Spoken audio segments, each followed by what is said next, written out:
standing about some hens. Yes, 2 black hens. Freslevin, that was the fellow's name. A Dane thought himself wronged somehow in the bargain, so he went ashore and started to hammer the chief of the village with a stick. Oh, it didn't surprise me in the least to hear this, and at the same time to be told that Freslevin was the gentlest, quietest creature that ever walked on 2 legs. No doubt he was, but he had been a couple of years already out there engaged in the noble cause, you know, and he probably felt the need at last of asserting his self-respect in some way. Therefore he whacked the old nigger mercilessly, while a big crowd of his people watched him, thunderstruck, till some man, I was told the chief's son, in desperation at hearing the old chap yell, made a tentative jab with a spear at the white man, and of course it went quite easy between the shoulder blades. Then the whole population cleared into the forest, expecting all kinds of calamities to happen, while, on the other hand, the steamer Freslevin commanded left also in a bad panic, in charge of the engineer, I believe. Afterwards nobody seemed to trouble much about Freslevin's remains, till I got out and stepped into his shoes. I couldn't let it rest, though, but when an opportunity offered at last to meet my predecessor, the grass growing through his ribs was tall enough to hide his bones. They were all there. The supernatural being had not been touched after he fell. And the village was deserted, the huts gaped black, rotting, all askew within the fallen enclosures. A calamity had come to it, sure enough. The people had vanished. Mad terror had scattered them, men, women, and children, through the bush, and they had never returned. What became of the hens I don't know either. I should think the cause of progress got them, anyhow. However, through this glorious affair I got my appointment, before I had fairly begun to hope for it. I flew around like mad to get ready, and before 48 hours I was crossing the channel to show myself to my employers, and sign the contract. In a very few hours I arrived in a city that always makes me think of a whited sepulchre. Prejudice, no doubt. I had no difficulty in finding the company's offices. It was the biggest thing in the town, and everybody I met was full of it. They were going to run an overseas empire, and make no end of coin by trade. A narrow and deserted street in deep shadow, high houses, innumerable windows with Venetian blinds, a dead silence, grass sprouting right and left, immense double doors standing ponderously ajar. I slipped through one of these cracks, went up a swept and ungarnished staircase, as arid as a desert, and opened the first door I came to. 2 women, one fat and the other slim, sat on straw-bottomed chairs, knitting black wool. The slim one got up and walked straight at me, still knitting with downcast eyes, and only just as I began to think of getting out of her way, as you would for a somnambulist, stood still, and looked up. Her dress was as plain as an umbrella cover, and she turned round without a word and preceded me into a waiting room. I gave my name, and looked about. Deal table in the middle, plain chairs all round the walls, on one end a large shining map, marked with all the colors of a rainbow. There was a vast amount of red good to see at any time, because one knows that some real work is done in there, a deuce of a lot of blue, a little green, smears of orange, and, on the east coast, a purple patch, to show where the jolly pioneers of progress drink the jolly lager beer.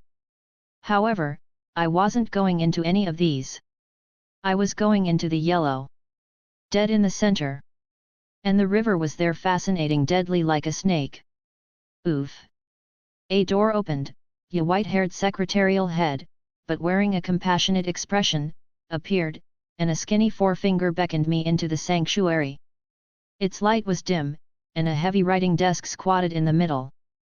From behind that structure came out an impression of pale plumpness in a frock coat. The great man himself. He was 5 feet 6, I should judge, and had his grip on the handle end of ever so many millions. He shook hands, I fancy, murmured vaguely, was satisfied with my French. Bon voyage.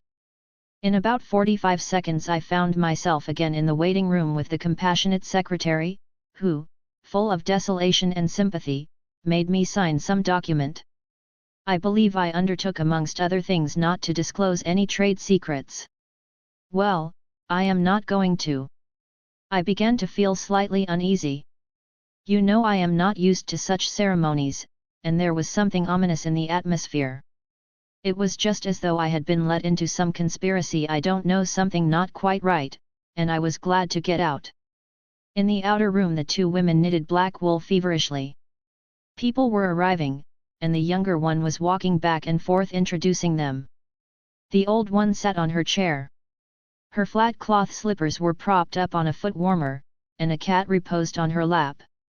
She wore a starched white affair on her head, had a wart on one cheek, and silver-rimmed spectacles hung on the tip of her nose. She glanced at me above the glasses. The swift and indifferent placidity of that look troubled me. Two youths with foolish and cheery countenances were being piloted over, and she threw at them the same quick glance of unconcerned wisdom. She seemed to know all about them and about me, too. An eerie feeling came over me. She seemed uncanny and fateful. Often far away there I thought of these two, guarding the door of darkness, knitting black wool as for a warm pall, one introducing continuously to the unknown, the other scrutinizing the cheery and foolish faces with unconcerned old eyes. Ave! Old knitter of black wool! Morituri te salutant! Not many of those she looked at ever saw her again, not half, by a long way. There was yet a visit to the doctor. A simple formality, assured me the secretary, with an air of taking an immense part in all my sorrows.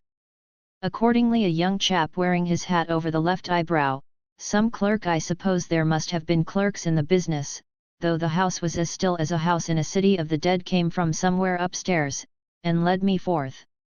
He was shabby and careless, with ink stains on the sleeves of his jacket, and his cravat was large and billowy, under a chin shaped like the toe of an old boot. It was a little too early for the doctor, so I proposed a drink, and thereupon he developed a vein of joviality. As we sat over our vermouths he glorified the company's business, and by I expressed casually my surprise at him not going out there. He became very cool and collected all at once. I am not such a fool as I look, quoth Plato to his disciples, he said sententiously, emptied his glass with great resolution, and we rose. The old doctor felt my pulse, evidently thinking of something else the while. Good for there, he mumbled, and then with a certain eagerness asked me whether I would let him measure my head. Rather surprised, I said yes, when he produced a thing like calipers and got the dimensions back and front and every way, taking notes carefully. He was an unshaven little man in a threadbare coat like a gabardine, with his feet in slippers, and I thought him a harmless fool. I always ask leave, in the interests of science, to measure the crania of those going out there, he said. And when they come back, too? I asked. Oh, I never see them, he remarked, and, moreover, the changes take place inside, you know. He smiled, as if at some quiet joke. So you are going out there? Famous. Interesting, too. He gave me a searching glance, and made another note.